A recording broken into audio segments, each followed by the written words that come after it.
రోజు రోజుకి గోల్డ్ రేట్లు పెరుగుతున్నాయి. తాకట్లో ఉన్న బంగారానికి వడ్డీలు పెరుగుతున్నాయని టెన్షన్ పడుతున్నారా? కొమ్మూరి గోల్డ్ వచ్చాక ఆ టెన్షనే పోయింది. కొమ్మూరి గోల్డ్. సార్ నమస్కారం సార్.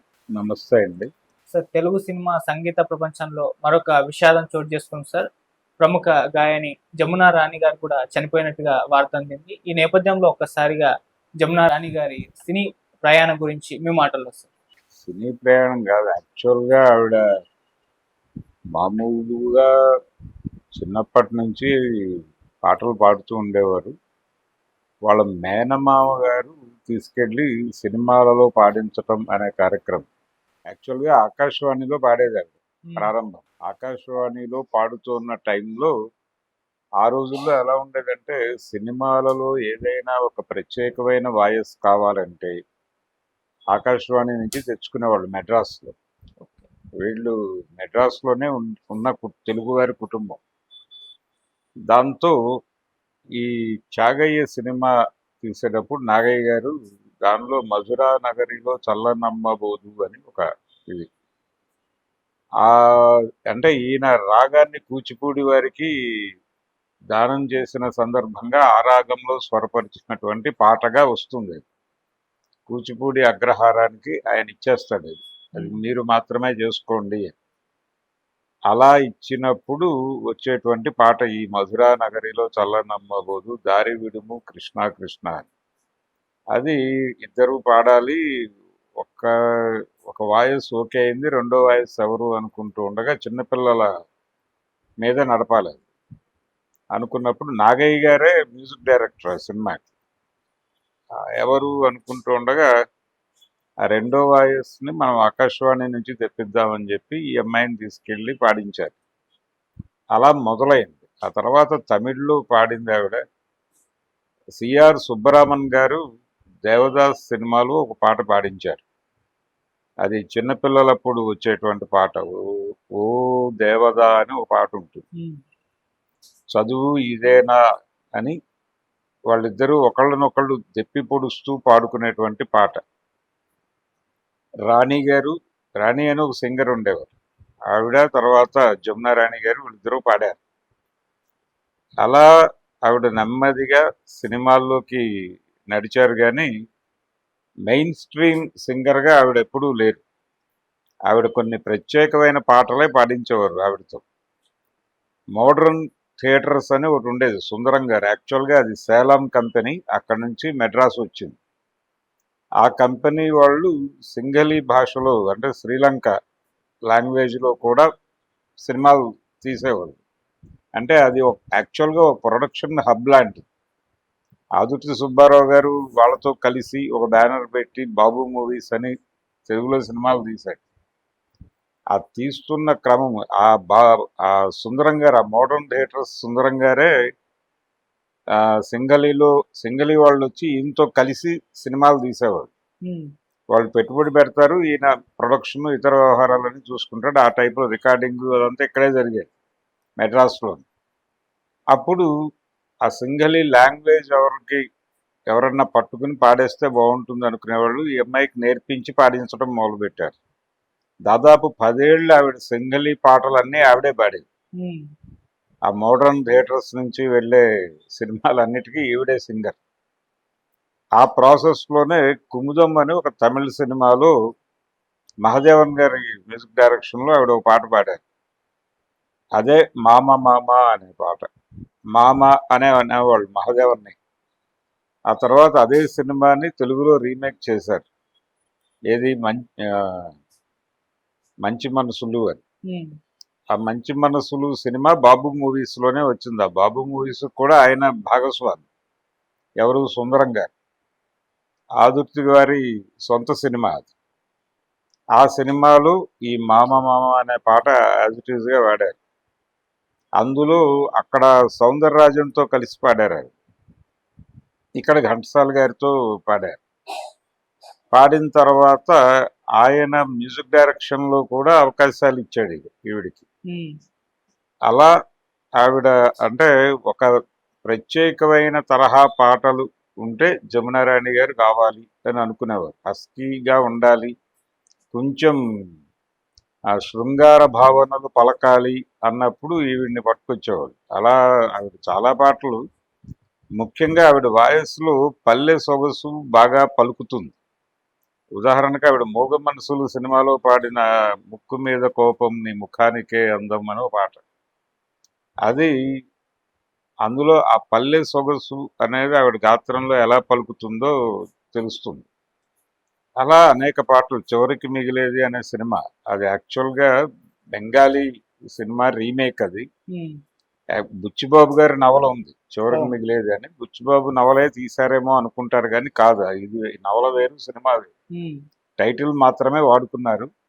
దానికి ఉప్పునూతల పురుషోత్తం రెడ్డి గారు ప్రొడ్యూసర్. ఇది ఉమ్, వైఎస్ రాజశేఖర రెడ్డి టైంలో ఇక్కడ ఆర్టీసీ చైర్మన్ గా ఉన్నటువంటి ఉప్పునూతల పురుషోత్తం రెడ్డి గారు, తెలంగాణ నాయకుడు ఆయన. ఆయన తీసిన సినిమా అది. యాక్చువల్గా వాళ్ళు ఎన్టీఆర్తో ఏదో సినిమా చేద్దామని పెడితే ఆయన డేట్స్ దొరక్క కాంతారావుతో ఈ సినిమా తీశారు.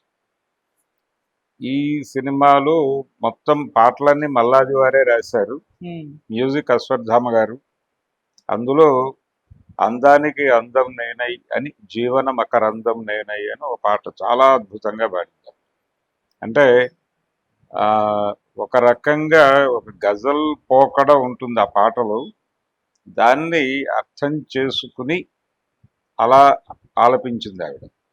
అది ఇంకెవరి వల్ల కాదు. అలా ఆవిడ మాత్రమే పాడగలిగిన పాటలు ఆవిడతో పాడించేవారు.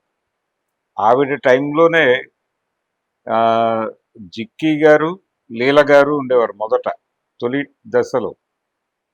ఆ టైంలో మెయిన్ స్ట్రీమ్ హీరోయిన్ సాంగ్స్ అన్ని వాళ్ళే పాడేవారు. మ్యాక్సిమం లీల గారు పాడేవారు. ఆ తర్వాత పాటలన్నీ కూడా జిక్కీ గారు పాడేవారు. ఈ స్పెషల్ సాంగ్స్ అన్నీ కూడా ఈవిడ పాడేది, జమునా రాణి గారు. ఈ పద్ధతిలో ఒక సెటప్. వీళ్ళందరూ స్నేహంగానే ఉండేవారు. ఆ తర్వాత దశలో నెమ్మదిగా సుశీల, జానకి వీళ్ళు ఎమర్జ్ అయ్యారు.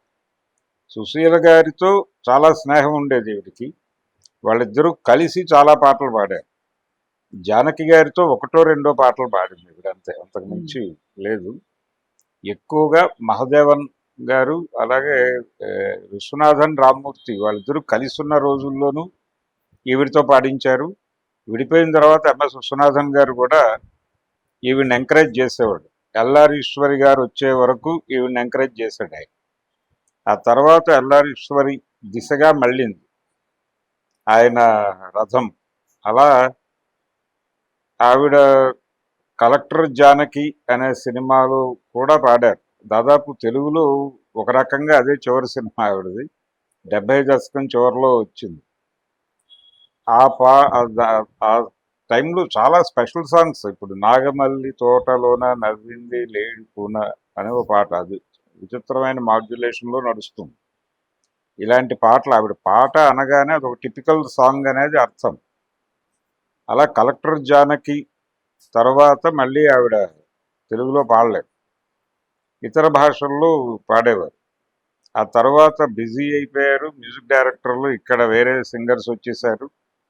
ఇలా నడుస్తూ ఉండగా ఒకసారి ఎప్పుడు జానకి గారి ఇంట్లో జరిగిన ఏదో ఫంక్షన్కి ఈవిడ వెళ్ళారు.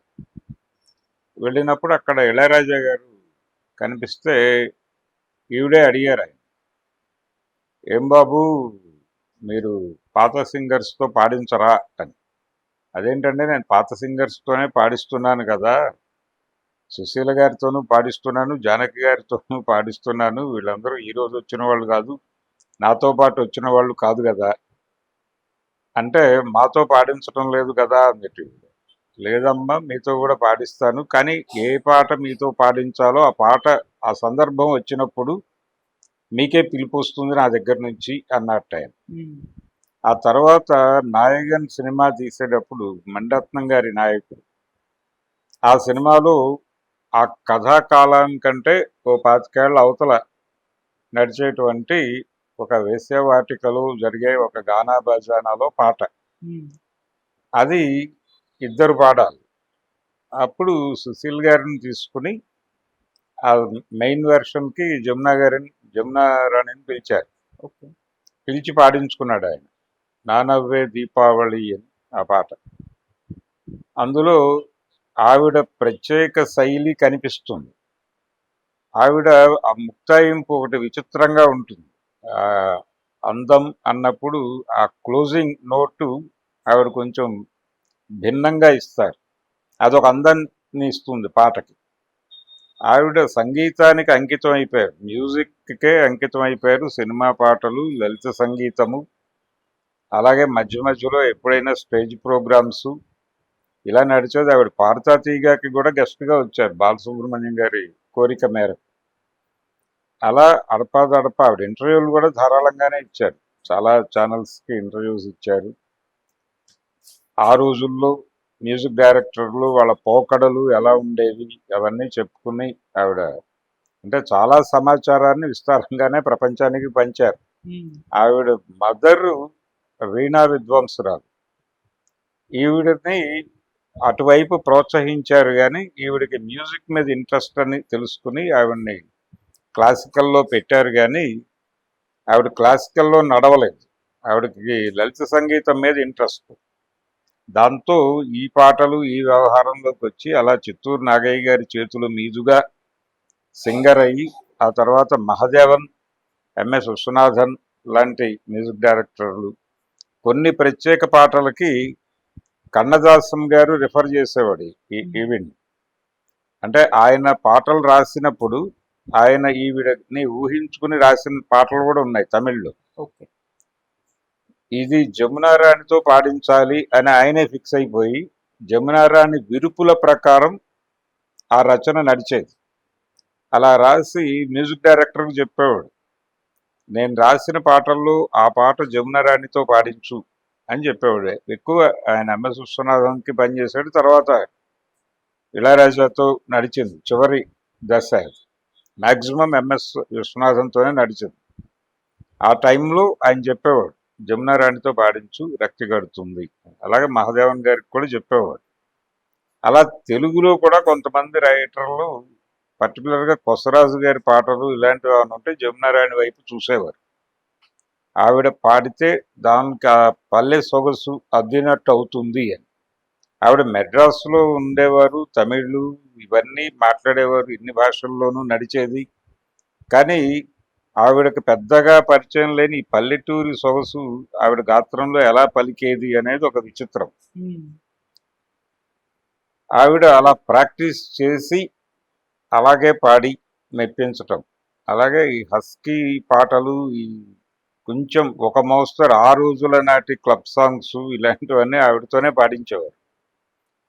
ఒక ఎక్స్ప్రెసివ్ వాయిస్ ఆవిడ, ఒక టిపికల్ ఎక్స్ప్రెసివ్ వాయిస్. అందుకని ఆవిడతో ఆ రకమైన పాటలు పాడించుకోవటం జరిగింది. నిజానికి సినిమా పరిశ్రమకి సంబంధించి ఈవిడ తగ్గటం అనేది దాదాపు ఎల్లారీశ్వరి గారి రైజ్ మొదలైన దగ్గర నుంచి ఈవిడ తగ్గారు. తర్వాత కొంతకాలం ఆవిడ రాజ్యం నడిచింది. ఆ తర్వాత ఆవిడ కూడా ఫేడ్ అవుట్ అయ్యారు. ఇప్పుడు మనకి మిగిలిన చివరి అలనాటి జ్ఞాపకాలలో జమునారాణి గారు వెళ్ళిపోయిన తర్వాత ఇక ఆవిడే.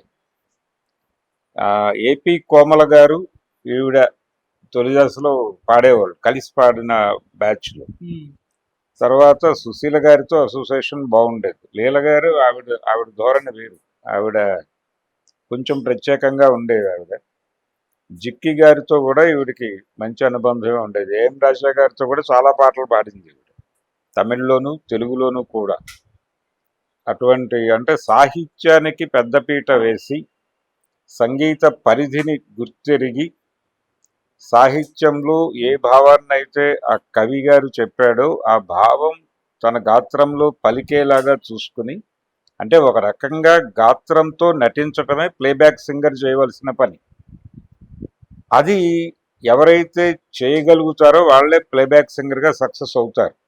అంతే తప్ప తన ధోరణిలో తను పాడుకుంటే ప్లేబ్యాక్కి కష్టం. ఇది బేసిక్ సూత్రం. ప్లేబ్యాక్లో సక్సెస్ అయిన వాళ్ళందరూ గాత్రంతో నటించిన వాళ్ళే. కొంతమంది ఇప్పుడు సుశీల గారు పెద్దగా ఆ జోలికి వెళ్ళేవారు కాదు, అంటే మ్యూజిక్ డైరెక్టర్ చెప్పిన పద్ధతుల్లోనే వెళ్ళేవారు ఆవిడ. ఆ తర్వాత రోజుల్లో ఆవిడకి తప్పలేదు నెమ్మదిగా, అంటే జిక్కి గారు, తర్వాత ఎల్లారీశ్వరి గారు, జానకి గారు, వీళ్ళందరూ కొంచెం యాడ్ ఆన్ చేసుకుంటూ వెళ్ళేవాడు. అంటే ఏ ఏజ్ గ్రూప్ వాళ్ళకి పాట పాడుతున్నారో ఆ ఏజ్ గ్రూప్ ఎక్స్ప్రెషన్స్ ఎలా ఉంటాయో తెలుసుకుని వాటిని ఆ పాటలో నడిపేవాడు. గాత్రాలను ఇమిటేట్ చేయటం కాదు, అంటే యాక్ట్ చేసేటువంటి ఆర్టిస్ట్ గొంతుని ఇమిటేట్ చేయటం కాదు, ఆ ఏజ్ని ఆ ఎమోషన్ని మ్యాచ్ చేసేలాగా పాటలు ఉండేవి, పాడేవాళ్ళు. ఆ కసరత్తు జమునారాణి గారు కూడా చేసేవారు. చేయటం వలన ఆవిడ పాటలకి ఒక అందం వచ్చేది. అది ఆ, సుశీల్ గారు చివరి రోజుల్లో ఆవిడకి తప్పల. ఆవిడ కూడా బాలసుబ్రహ్మణ్యం గారిని అడిగేది, అంటే మీరేదో అనుకుని ఉంటారు కదా, ఆ అనుకున్నవేవో నాకు కూడా చెప్తే నేను అవి ఎక్కడెక్కడ చేయాలో కొంచెం అక్కడ నోట్స్ ఇస్తే ఆ ప్రకారం వేసేస్తాను అని. పర్టికులర్గా చక్రవర్తి గారు మ్యూజిక్ డైరెక్షన్ మొదలైన తర్వాత వచ్చిన విన్యాసాలు ఇవన్నీ తెలుగులో. మహాదేవన్ గారి దగ్గర కొంచెం తక్కువే ఉండేది ఆ గొడవ. ఆయన కొంత ప్లెయిన్గానే నడిపేవాడు. కొన్ని పాటలు అంటే సింగర్సే వాళ్ళు ఎన్హాన్స్ చేసుకుంటూ వెళ్ళేవాడు. అలాంటి సందర్భం వచ్చినప్పుడు ఖచ్చితంగా జమునారాణి గారి దగ్గరికే వెళ్ళేది కాల్. ఎందుకంటే ఈవిడతో అంటే సుశీల్ గారితో కంటే కూడా ఆవిడతో కన్వీనియంట్ అనుకున్నప్పుడు అక్కడికి వెళ్ళిపోయేవాడు. ఆవిడ అంటే కొన్ని సందర్భాల్లో ఆవిడ పెయిన్ ఫీల్ అయ్యి, అంటే మ్యూజిక్ డైరెక్టరు ఒక సింగర్తో పాడించాలని అనుకుంటాడు. అనుకున్న తర్వాత ఏదో ఒత్తిడి, నేను ఇందాక చెప్పినట్టుగా కన్నదాసనో మరొక కవో వాళ్ళు జమునారాణి గారిని దృష్టిలో పెట్టుకుని పాట రాస్తారు. రాసిన తర్వాత వాళ్ళు అడ్వైజ్ చేస్తారు. ఆ అడ్వైజ్ ప్రొడ్యూసర్ కూడా చెప్తారు, ప్రొడ్యూసర్ బలవంతాన్ని తీసుకొస్తారు. అలా కొన్ని సందర్భాల్లోనేమో ఈ డిస్ట్రిబ్యూటర్ల నుంచి కూడా డిమాండ్ ఉండేది. జమునారాణి గారి పాటలు ఉన్నాయా, ఆవిడ పేరు కనిపిస్తుందా టైటిల్స్లో, ఇలా అడిగేవాళ్ళు ఆ రోజుల్లో. అడిగినప్పుడు ఈవిడ్ని ప్రత్యేకంగా తీసుకొచ్చి ఏదో పాట ఇచ్చి, ఆవిడ ఈ సంగతి ప్రాపర్గా పలకటం లేదండి, ఇలా కొంచెం ఎంబ్రాస్ చేసినట్టుగా బిహేవ్ చేసేవాళ్ళు. అప్పుడు ఆవిడ గౌరవప్రదంగానే, బాబు నువ్వు మనసులో ఇంకేదో ఉంది, నువ్వు ఆ సింగర్తోనే పాడించుకో, నో ఇష్యూస్ అని చెప్పేసి అలా వెళ్ళిపోయాడు ఆవిడ. అలా కొంత బాధ కలిగించిన సందర్భాలు ఇవన్నీ కలగలిసి ఆవిడ నెమ్మదిగా 77, 78 నుంచి పెద్దగా తెలుగు సినిమాల్లో ఆవిడ పాటలు లేవు. మళ్ళీ ఇళయరాజా గారు పాడించిన పాటే.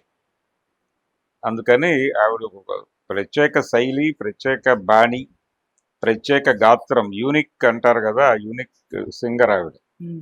ఆవిడ వెళ్ళిపోవడం, ఈ మధ్య జానకి గారు వెళ్ళిపోవడం, ఇక మిగిలి ఉన్నటువంటి తీపి గుర్తు వాళ్ళిద్దరు, ఈశ్వరి గారు అలాగే సుశీల గారు. ఒక రకంగా వాళ్ళకి పెయిన్ఫుల్, సుశీల గారికి పెయిన్ఫుల్. ఆవిడతో ఈవిడికి అటాచ్మెంట్ ఎక్కువ, అంటే ఆవిడకంటే సీనియర్ ఈవిడ అయినప్పటికీ వీళ్ళిద్దరి మధ్య స్నేహం ఉండేది. సో ఆవిడ ఎలా ఉన్నారు అనేది ఇప్పుడు ఆందోళనకరంగా ఉంది వార్త విన్న తర్వాత. ఏదేమైనా తెలుగు సినిమా ఒక రకంగా ఒక ఏరియాలో ఒక మ్యూజిక్ దీన్ని ఒక శిఖరాన్ని కోల్పోయినట్టుగానే భావించాలి. Okay, thank you sir. Thank you.